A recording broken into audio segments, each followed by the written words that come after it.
Bonjour. Si quelqu'un est juste dans les petites choses, on peut lui faire confiance dans les grandes choses, dans les choses importantes. Si quelqu'un n'est pas juste dans les petites choses, ce n'est pas la peine de lui confier les grandes choses. C'est notre Seigneur Jésus qui dit ça dans Luc 16, verset 10. Est-ce que tu comprends pourquoi il dit ça? Il dit ça après avoir donné la parabole de l'économe qui voulait son maître. Il utilisait l'argent de son maître et il remettait les dettes que les créanciers avaient et auprès de son maître, il les remettait en les diminuant pour que demain, s'il a un problème, il puisse aller chez ces créanciers-là.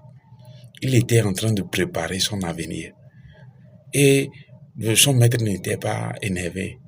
Son maître ne l'a pas grondé. Son maître l'a qualifié parce qu'il utilisait l'argent qu'il voulait pour préparer son avenir. Les choses de l'argent.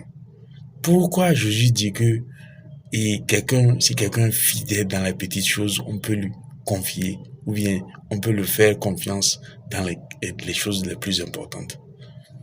Tu dois comprendre que l'argent, c'est une petite chose. C'est de chez le Seigneur Jésus. L'argent, c'est une très petite chose. Si tu ne comprends pas ce que le Seigneur Jésus enseigne par rapport à l'argent, la relation que tu dois avoir avec l'argent, si tu ne le comprends pas, tu ne peux pas comprendre les autres choses qui sont plus importantes. Tu dois comprendre que tu dois servir ton Dieu. Tu dois servir ton Dieu. Tu ne peux pas servir Dieu et l'argent. Tu dois être un gestionnaire de l'argent. Tu ne dois pas laisser l'argent te gérer. C'est toi qui dois gérer l'argent.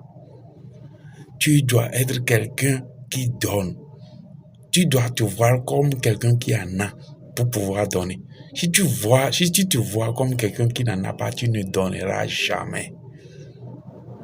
Ce sont des petites choses. Si tu ne comprends pas ça, tu ne peux pas comprendre le reste du royaume. Tu ne peux pas comprendre la guérison si tu ne comprends pas ça. C'est ce que le Seigneur Jésus veut dire dans Luc 16 et verset 10. Il faut comprendre que l'argent, c'est la chose la plus petite dans le royaume. Il faut comprendre la relation que tu dois avoir avec l'argent en tant que chrétien. Tu dois maîtriser l'argent, tu dois gérer l'argent. Et tu ne dois pas considérer l'argent comme le tien. C'est pour Dieu que tu gères. Lorsque tu gères quelque chose qui